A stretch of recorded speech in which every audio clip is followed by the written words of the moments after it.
เอาถึงกายธรรมพระโสดายึดกายธรรมพระโสดาเป็นแบบเอาถึงกายธรรมพระโสดาละเอียดยึดกายพระโสดาละเอียดเป็นแบบเอาถึงกายธรรมพระสกิทาคา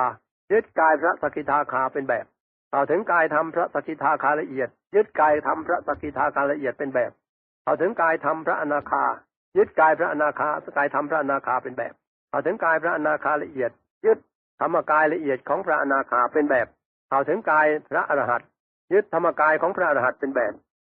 เอาถึงกายพระอรหันต์ละเอียดยึดธรรมกายพระอรหันต์ละเอียดเป็นแบบนี่เป็นหลักฐานในพุทธศาสนา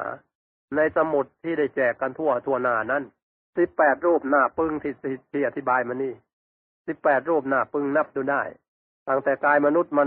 1 2กายมนุษย์ละเอียด3กายทิพย์4กายทิพย์ละเอียด5กายรูปพรหม6กายรูปพรหมละเอียด7กายรูปพรหม8กายอรูปพรหมละเอียด9กายธรรม10กายธรรมละเอียด11กายพระโสดา12กายพระโสดาละเอียด13กายพระสกิทาคา14กายพระสกิทาคาละเอียด15กายพระอนาคา16กายพระอนาคาละเอียด17กายพระอรหันต์18กายพระอรหันต์ละเอียดที่อธิบายมาแล้วนี่หน้าปึ้งที่แจกไปแล้วทุกคนนั่นนี่แหละหลัก